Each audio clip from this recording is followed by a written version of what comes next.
I didn't expect anyone to show up today. The sun was barely peeking over the ridge, and I was already outside, hammer in hand, fixing the fence that wrapped around my grandfather's cabin. The smell of pine trees filled the air, and the sound of the creek gurgling nearby was like a lullaby. This land, these mountains, they were mine now. Inherited. A place to call home, far from the chaos I'd left behind in the military. I'd never thought much about leaving it behind until now. My grandfather had built this cabin with his own hands, every log, every stone, when he was a young man, dreaming of a simpler life. I was the one who had to carry it on. The day he passed, he left me more than just this cabin, he left me the last piece of his soul, the last link to a legacy that was now my responsibility. No pressure, right? I ran my hand over the weathered wood of the fence. I liked how it felt, the roughness, the history behind it. This was my peace, my sanctuary, the place I could finally breathe. Then came the knock. It wasn't the usual knocks from the neighbors, or even the mailman. This one felt different. I stood up, wiping my hands on my jeans as I walked toward the door. I cracked it open, expecting nothing more than a casual hello. What I wasn't expecting was Lana Prescott, president of the Pinewood Estates Homeowners Association. And, of course, she wasn't alone. A couple of large men flanked her, looking like they were ready to escort me out of my own home. "Mr. Reeves," she said, her voice cold and professional, though it carried an edge I couldn't ignore. "I'm Lana Prescott, president of the HOA. I need to speak with you about the violations on your property." "Violations?" I blinked. "What are you talking about?" She gave a sharp nod to the two men beside her, and they both stepped forward, looking me up and down like I was some sort of problem. "This property," she motioned toward the cabin, "is in violation of multiple HOA rules. It's an eyesore, and frankly, it's devaluing the neighborhood." I felt a flash of anger. "Eyesore? It's a cabin, not a mansion, but it's been here for decades. This place has history." Lana didn't flinch. "I'm aware. That's the problem. This property, along with the rest of the land, doesn't fit the vision we have for Pinewood Estates. And unfortunately, you're going to have to vacate. You've got 30 minutes. My mouth went dry. "Wait, what? You can't just show up on someone's property and demand they leave. This place is mine. It's been in my family for years." She smirked, like I had just said something laughable. "This cabin is part of the HOA jurisdiction, Mr. Reeves. You're part of the community, and the community has spoken. You need to leave now, or we will have no choice but to take further action." My fists clenched, but I kept my voice steady. "You're out of your mind if you think I'm just going to pack up and leave. This is my home." Lana's smile widened, almost smug. "I'm afraid you don't have much of a choice, Mr. Reeves. You have 30 minutes to gather your things. I'm sorry, but the decision is final." I stared at her for a long moment, the weight of her words sinking in. She wasn't just here to give me a warning. She was here to take something from me. Something more than land. She was taking my connection to my past, to everything my grandfather had worked for. It wasn't just a cabin, it was family. "I'm not leaving," I said, voice firm despite the sudden swell of anger in my chest. Lana didn't respond, instead looking at the two men behind her. She gave them a subtle nod, and they began to move closer, as if they were waiting for me to make a move. 30 minutes, she repeated, then turned and walked back to her sleek black car, leaving me standing in the doorway, trying to process what had just happened. This wasn't over. Not by a long shot. I stood there, still trying to wrap my head around what had just happened. Lana Prescott, president of the Pinewood Estates HOA, had given me 30 minutes to pack up and leave my own property. My fingers tightened around the doorframe, trying to steady myself. She had no right to demand anything. This cabin was mine, inherited from my grandfather, and had been in our family since 1987. But she stood there, acting like she owned the place. 30 minutes, Lana repeated, her voice smooth as ice. She wasn't even flinching. That's all you get to gather your things? I blinked at her. Are you serious? You're telling me that I have to leave in 30 minutes? Lana's lips curled into a tight, condescending smile. I'm afraid so. Your cabin is an eyesore, Mr. Reeves. It's violating community aesthetic standards. You're devaluing the neighborhood. I shook my head in disbelief.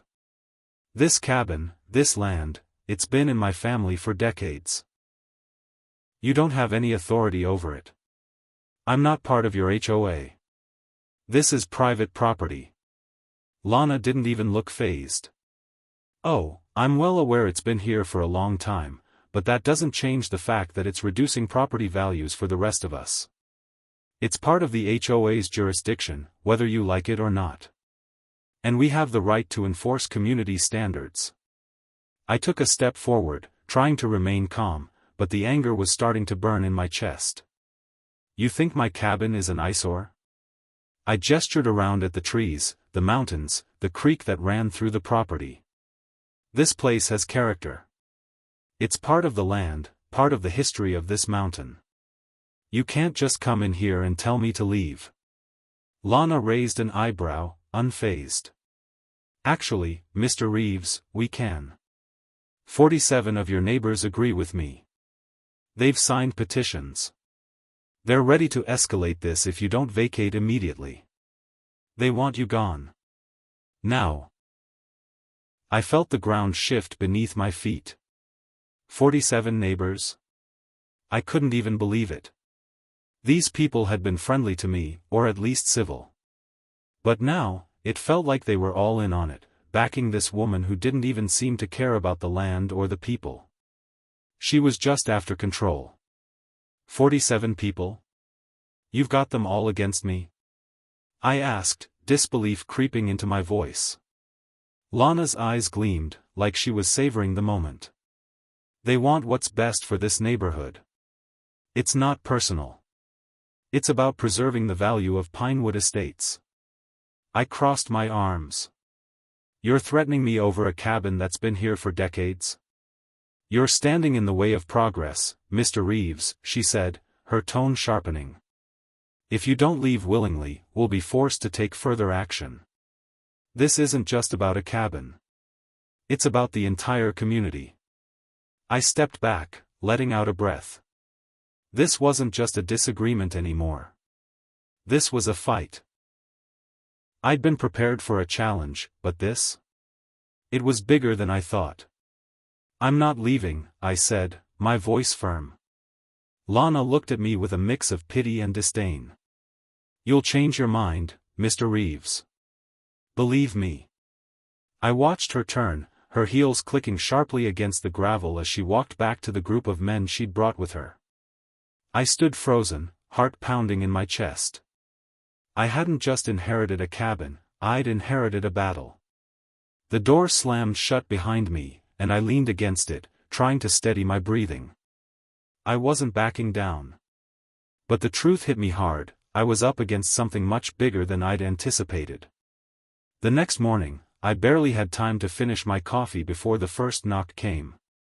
It was a man in a brown uniform, holding a clipboard and a serious look on his face. Mr. Reeves, he asked. We've got a citation for you. Citation? I repeated, my stomach dropping. For what? He scanned the paper, not bothering to look up. Your cabin has been reported for multiple fire safety violations. You need to fix this immediately or face penalties. I stood there, speechless. Fire safety? What are you talking about? There's nothing wrong with my cabin. The man didn't budge. It's all in the report, sir. You have until the end of the week. The door slammed shut behind him before I could say another word. I stared at the citation in my hand, my mind racing. Fire safety violations? That was the first one. Not 5 minutes later, the doorbell rang again. This time, it was a health inspector, accusing my property of unsanitary conditions. Apparently, the septic system was on the brink of failure. I had no idea where any of this was coming from. Then, an hour later, a letter arrived from the local building department, citing structural violations on my porch. None of it made sense. I started to piece it together. This wasn't just random. This was coordinated. Every department was getting involved, and every complaint seemed to come out of nowhere. It felt like a deliberate, calculated attack. Whoever was behind this was pulling strings. I needed answers. Fast. That afternoon, I drove to see Doug Keller, an old buddy from my military days. Doug was now working as a building inspector for the county. I hoped he might have some insight into what the hell was going on. "Colton, man, I gotta say," Doug greeted me, his face full of concern. "This thing you're dealing with? It's bigger than you think." I frowned. "What do you mean?" Doug leaned in close, glancing around as if checking for eavesdroppers. "It's Lana. She's been pushing all of us, everyone in the county, really. She's got connections, pulling strings to get what she wants. And it's not just your cabin. It's happened before. She's been pressuring other homeowners to sell. If they don't, they get hit with bogus citations, just like you." I felt a cold knot form in my stomach. "How many?" Doug rubbed his neck. "More than a few. Some of these families have been forced to sell their land for a fraction of its value. And the worst part? They think it's just bad luck. But I know better. Lana's behind it. She's using the system to make sure she can buy up the land at bargain prices, then flip it for a huge profit." My hands clenched into fists. "Are you telling me that she's been pushing people out? Pressuring them into selling?" Doug nodded. "Yeah. It's a scam. A real estate scheme, but she's got the local authorities in her pocket. The pressure's been escalating." I felt my blood boil. My grandfather built this place with his own hands. It wasn't just land, it was a piece of history. And Lana Prescott was trying to take it all away with some twisted game. This isn't just about some codes or fines. She's trying to steal people's homes, I said through gritted teeth. Doug's expression softened, but there was worry in his eyes. "She's playing a dangerous game, Colton. And she's got a lot of power behind her." I leaned back in my chair, the weight of it all sinking in. This wasn't just a dispute. It wasn't a random attack. This was personal. My family's legacy was under threat, and I was the one who had to fight to protect it. Doug's voice pulled me from my thoughts. "Be careful, man. This isn't going to be easy." "I didn't come this far to back down," I said, my voice steady but my mind racing. "I'll fight her. I'll fight this until the end." Doug didn't say anything else. He didn't have to. I could feel the weight of what I was up against. But one thing was clear, I wasn't going to let Lana Prescott win. I couldn't just sit around waiting for the next attack. Lana's words were still ringing in my ears, 47 people. She had power, influence, and a plan. I needed answers, fast. I started digging. The Public Records Office wasn't exactly the place I'd expected to find answers, but there I was, sorting through documents and land deeds, looking for anything that might give me a clue about Lana Prescott and her ties to the area. The more I dug, the more I started seeing a pattern. Lana had been involved in a number of property deals in the area, all connected to Mountain Vista Development LLC, a company specializing in luxury resorts. I had heard of them, of course. They were the ones behind the massive developments up and down the state, turning quiet mountain communities into overpriced vacation spots. But there was something about the way Lana had been moving through these deals that felt wrong. She had forced several property owners to sell, and I wasn't talking about fair market deals. No, these people had been pressured into selling for a fraction of the land's real value. Some were even tricked into thinking they had no choice, all because Lana had convinced them their properties were worth nothing anymore. I leaned back in the uncomfortable chair, trying to piece everything together. It wasn't about property values. Hell, it never was. This was about Lana making sure she could buy up the land and make a killing. She didn't care about the community or the so-called aesthetic standards, she cared about making Pinewood Estates a playground for the rich. My stomach twisted as the realization hit me. My cabin wasn't just in the way, it was standing in the way of a multi-million-dollar development deal. Lana knew that, which was why she'd come after me so hard. If I left, Mountain Vista Development could have the land they needed to build a luxury resort. I ran my hands through my hair, the frustration building. I had inherited this place, my grandfather had poured his blood and sweat into these woods.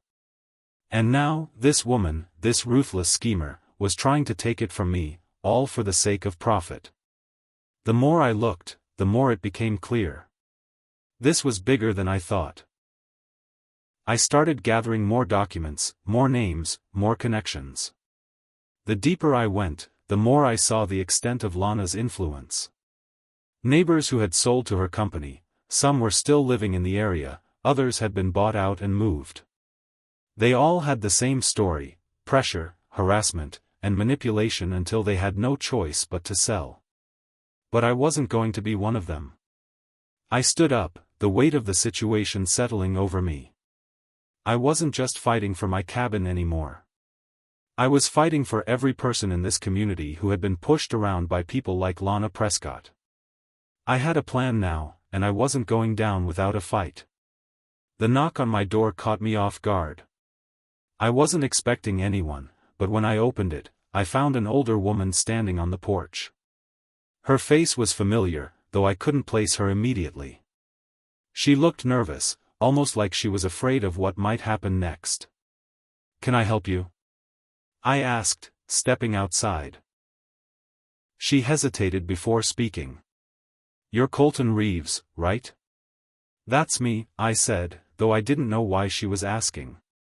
She swallowed hard. "I heard about what's been happening to you, with Lana Prescott. I think I can help." I raised an eyebrow. "Help how?" She looked over her shoulder, then lowered her voice. "I used to live in Pinewood Estates.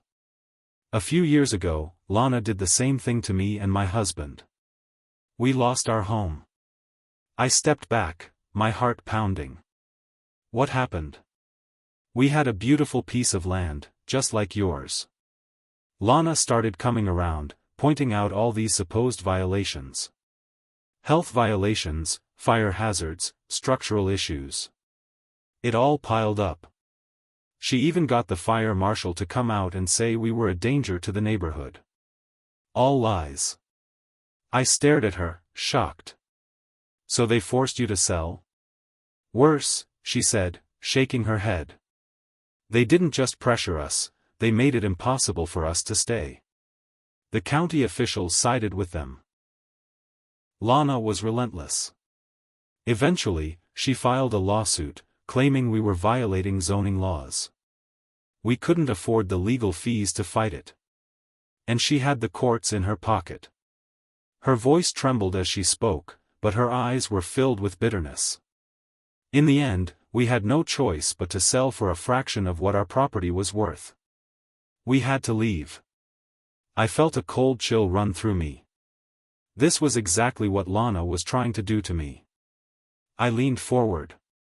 "How did you get out of it? How did you stop her?" She shook her head. "We didn't. She won, and we lost everything. I don't want you to go through the same thing. Lana doesn't care about this community. She's using the system to take what she wants, and she'll destroy anyone who gets in her way." Her words hit me hard. I could feel my blood start to boil. Lana Prescott wasn't just some HOA president. She was a manipulative, calculating predator. "I can't let her do this to me," I said through clenched teeth. "I won't." I know, she said softly. But you'll need more than just resistance. You need evidence, something to take her down. She handed me a stack of papers, all old legal documents, complaints, and court filings. This is what she did to us. You'll find something in here that'll help you. I took the papers, my hands shaking as I leafed through them. This wasn't just harassment. This was a full-blown conspiracy. That afternoon, I went straight to the county office. I needed to know who was backing Lana. The records were open to the public, and when I dug through the files, I found something I wasn't expecting. Lana wasn't just the president of the HOA. She was also involved with Mountain Vista Development LLC, a company that had been buying up land in the area, including the properties she'd forced others to sell. And the real kicker? Her mansion wasn't even hers. It was rented from Mountain Vista Development. My stomach churned as I pieced it together. Lana wasn't just trying to push me out.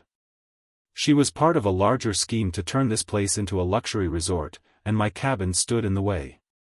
If I left, Mountain Vista Development could have the land they needed to make their millions. I felt my anger grow, but it wasn't just rage anymore. It was a need for justice. I couldn't let this stand, not for me, not for my grandfather's legacy, and definitely not for the people like that woman who'd lost everything. I wasn't going to let Lana get away with it. The battle had just begun. I didn't know where to start. But I knew I had to start somewhere. So, I found myself dialing the number of a lawyer I'd been recommended by Doug. Her name was Rachel, and the moment she picked up the phone, I could hear the professionalism in her voice. "Colton Reeves?" she asked. "How can I help you?" "I'm dealing with something complicated," I said, keeping my voice steady. "Lana Prescott from the HOA is trying to force me off my land. She's using false citations, legal threats, everything. I need help." There was a brief pause on the other end. "I'm familiar with her tactics," Rachel replied. "Let's meet. We'll figure out how to fight back." I arranged the meeting for the next day, my mind racing. I was tired, exhausted, really, but this fight wasn't going to stop unless I made it stop. When I walked into Rachel's office, I could feel the weight of everything hanging on me. She was an experienced lawyer, but I wasn't sure if we could take on Lana and her network of power. Still, I had no choice. I needed someone who could help me navigate this mess. Rachel looked over the documents I'd gathered, nodding thoughtfully. "This isn't going to be easy, Colton. You've got a tough battle ahead, but there's enough here to build a case. We need to gather more evidence to expose Lana's corruption. This isn't just about land violations, this is about fraud." I nodded, trying to steady myself. "What do we need to do?" "First, we'll start with getting your property rights fully recognized. We need to show that the HOA has no legal ground to enforce anything here. Then, we'll start digging into Lana's personal connections and her dealings with Mountain Vista Development. It's a long shot, but if we find the right paper trail, we can expose her." I took a deep breath. "All right. Let's get started." But it wasn't long before Lana escalated things. The next morning, I got another notice: emergency condemnation proceedings. She was trying to have my property deemed unsafe and uninhabitable, pushing through the legal system with all the urgency she could muster. The county officials were acting like puppets, moving quickly to follow her lead. Then came the harassment. My water was cut off. A day later, my electricity. They were trying to break me, to force me into submission, but I wasn't backing down. One afternoon, I was standing on the porch, watching the sunset, when I noticed a neighbor, Mark, approaching. He looked nervous, but there was something else in his eyes, something different than the fear I'd seen in others. "Colton," he said quietly, "I've seen what Lana's been doing. I don't think it's right. You're not alone in this. I've got your back. A few others do too." I felt a rush of relief. You're serious? After everything Lana's been doing to you, you're still willing to help? Mark nodded. I've been afraid, yeah. But it's gone too far. This isn't about community standards. It's about control. And she's been bullying everyone. His words hit me harder than I expected. For the first time, I wasn't fighting alone. Slowly, word began to spread. A few more neighbors came forward, offering support. Some had already lost their homes, but others were still fighting, still in the game. The sense of community that had been broken was starting to rebuild. I sat down that night, reflecting on everything. It had been a long, exhausting week. But I wasn't giving up. There was too much at stake. I had the support now. And with Rachel's help, we had a plan. I wasn't just going to defend my property, I was going to expose Lana for what she really was. I wasn't alone anymore. And that gave me the strength to keep going. I couldn't keep going in the dark any longer. I'd been digging through public records, scouring anything I could find, and it finally hit me. There it was, a piece of evidence that could change everything. I sat there in front of my laptop, staring at the screen. Lana had done more than just harass me and my neighbors. She'd been using her position to falsify records, manipulate the legal system, and orchestrate illegal land deals, all to benefit Mountain Vista development. It was all right there: paper trails, forged signatures, shady connections. She'd been working behind the scenes, making sure she could buy up properties at rock-bottom prices, then flip them to her development company for a profit. I was seeing everything clearly now. The HOA was just the front for a much larger scheme. Lana wasn't just after my cabin, she was trying to turn the entire area into a luxury resort, pushing people out and forcing them to sell for pennies on the dollar. And she'd gotten away with it because no one had ever stood up to her. But I wasn't going to be one of those people. I called Rachel, and she agreed to help me make sure everything was in order. We couldn't let this slide any longer. I had to go public with it, take the fight to the people. The next evening, I organized a meeting at the community clubhouse. I didn't know how it would go, but I knew it was time to expose Lana for who she really was. Word spread fast. By the time I walked in, the room was packed with people, some who had supported Lana in the past and others who had been too afraid to speak up. I stood at the front, my hands sweating. My heart pounded in my chest. But I wasn't backing down now. I'm sure most of you have heard about my ongoing battle with the HOA, I started, trying to keep my voice steady. But what you haven't heard is the full story. Lana Prescott has been using her position to manipulate the system and profit off of all of us. She's been falsifying records, using illegal tactics to force people to sell their land. There were murmurs in the crowd. Some faces looked confused, others angry. I've got proof, I continued, pulling out the stack of documents I'd gathered. These aren't just complaints. These are forged signatures, falsified documents, and direct links to Mountain Vista development. Lana Prescott is not just the president of this HOA, she's the mastermind behind a land grab. I could feel the eyes on me as I laid out the evidence, piece by piece. The room grew quieter, the shock settling in. When I finished, there was a long silence. Then, one by one, people started speaking up. "This is insane," Mark said, shaking his head.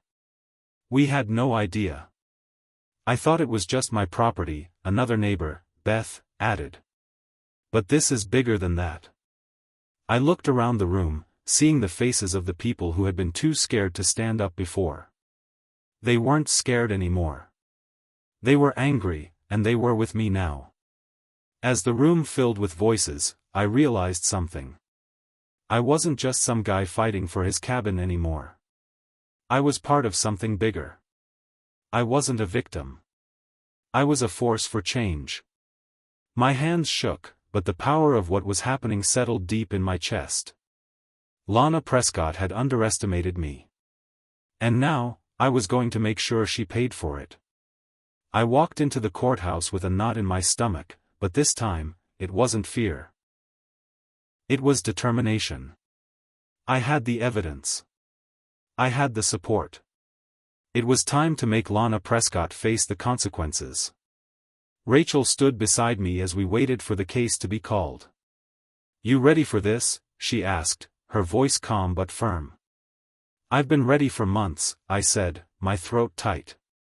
"It's time to end this." When our case was finally called, I stepped forward, clutching the stack of documents. The room felt heavy, all eyes on me. But I didn't flinch. Lana was sitting across from me, her usual smug expression replaced by something colder, more defensive. Her lawyer, a slick guy in a tailored suit, looked just as confident. But I wasn't intimidated. The judge looked down at me as I began.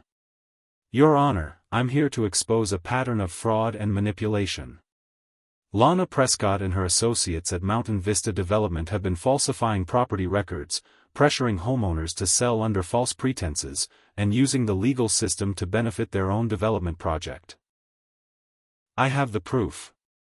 I laid the documents on the table in front of the judge, turning the pages one by one. The room went silent as I read the forged signatures, the fabricated violations, the connections between Lana and the development company. Every piece of evidence painted a clear picture. Lana's face paled as the truth began to sink in. "This is a clear case of abuse of power," I said, looking directly at the judge. "Lana Prescott isn't just a petty HOA president, she's a criminal using her position to steal from the people who've lived here for decades." The room buzzed with murmurs. I glanced at Lana. She was fidgeting now, her confident posture slipping as she tried to regroup. The judge cleared his throat. "Ms. Prescott, do you have a response?" Lana's lawyer stood up, but it was clear they had nothing. "Your Honor," he began, but there was no conviction in his voice. "This is all circumstantial. There's no solid proof of—" "Solid proof?" I interrupted. "I've got enough proof to put her behind bars. I'm not here to make accusations. I'm here to make sure the law works the way it's supposed to." Rachel stood up and added, "We're asking the court to not only invalidate the forced sale of Mr. Reeves' property but to hold all parties involved accountable for the illegal actions taken." The judge looked down at the documents for a long moment, then nodded. "I'll take this under advisement. But based on the evidence presented, I'm inclined to rule in Mr. Reeves' favor." I sat back, my heart pounding. For the first time, I felt like I had a real chance. Hours later, the ruling came down, my property was returned to me, and Lana Prescott's tactics were exposed for what they were. The developers were forced to back off, and Lana was left with nothing but a shattered reputation. I couldn't believe it. I won. As I walked out of the courtroom, I felt like a weight had been lifted off my shoulders. But it wasn't just about the cabin. It was about something deeper, something personal. I had fought for my family's legacy.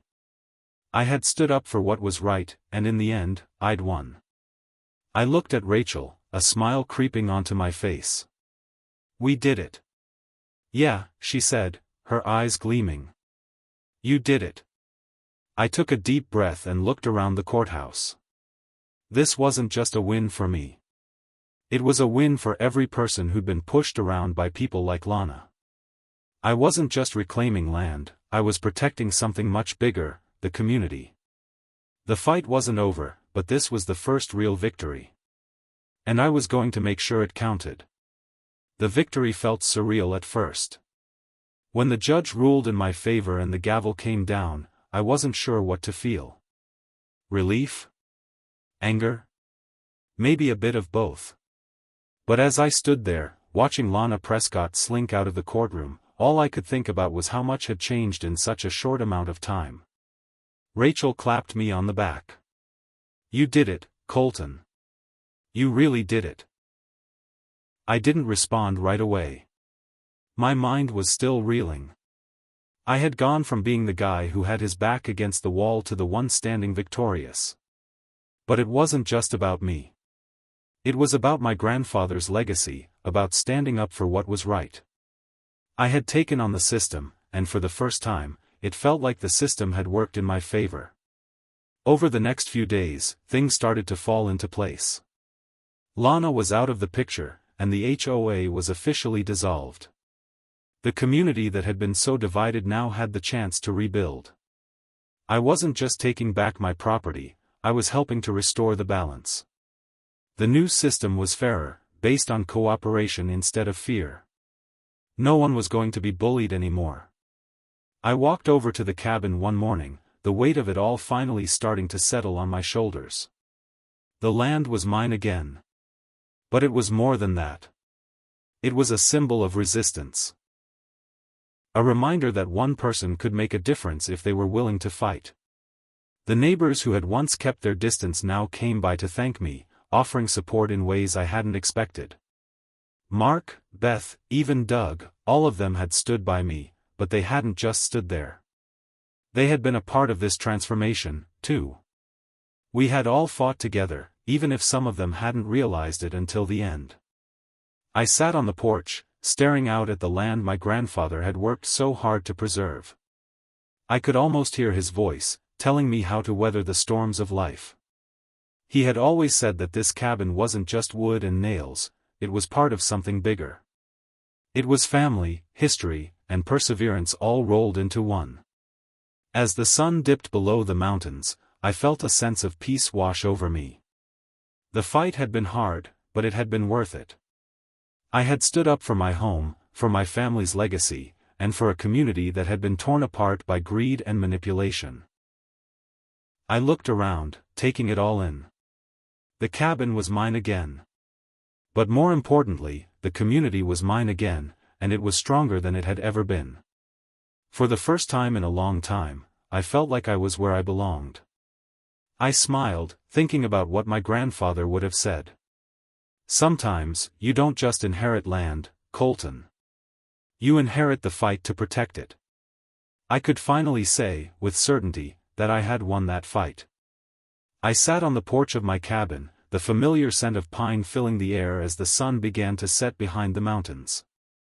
The world was quiet, but my mind was anything but. It had been a long road, one I'd never expected to travel. But here I was, looking out at the land my grandfather had fought for, feeling a sense of peace I hadn't known in years. I thought back to when this whole thing started. At first, it felt like an impossible fight, just me, against an entire system built on manipulation and greed. But I had learned something important along the way. This fight wasn't about winning in court or beating Lana Prescott. It wasn't even about protecting my property. It was about standing up for what's right, no matter the cost. I pulled out a piece of paper and a pen, something I hadn't done in a while. There were lessons here I needed to pass on. I couldn't let my children, or anyone else, forget what had happened, what I'd learned. I began to write. To my future children. There will come a time when you're faced with a choice. You'll be tempted to take the easy road, to stay quiet, to let things slide. But remember, true strength comes from standing up when everyone else tells you to sit down. When you're confronted by injustice, don't back down. The fight may be long, and the cost may be high, but you'll walk away with something no one can take from you, your dignity and the knowledge that you did what was right. I paused for a moment, staring out at the land again. The fight I just won wasn't about property, it was about more than that. It was about legacy. It was about showing the people around me that we didn't have to bow down to corrupt power. We could rebuild, stronger and more united than ever. I picked up my pen again, finishing the letter. Your grandfather built this cabin with his own hands. He fought for this land, not just to keep it, but to keep it for the family, for something greater. It wasn't easy, but it was worth it. I hope you'll remember that, no matter what challenges come your way. Protect what matters, stand tall, and never forget that you carry the strength of those who came before you. I folded the letter and placed it inside an envelope, sealing it with a sense of finality. There was no way I could pass on this legacy of resilience and justice without first understanding it myself. I stood up, letting the evening air wash over me. The sky was streaked with orange and pink, and for the first time in a long while, I felt at peace. The fight had been hard, but the victory wasn't just in the legal win. It was in everything we'd built together, the community, the legacy, the strength to face whatever came next. I smiled as I looked out over the mountains. The fight wasn't over. It had only just begun. But I knew, now more than ever, that we could handle whatever came our way. And as the sun dipped below the horizon, I realized something. The real victory wasn't in defeating Lana Prescott, it was in showing everyone what happens when you stand up for what's right.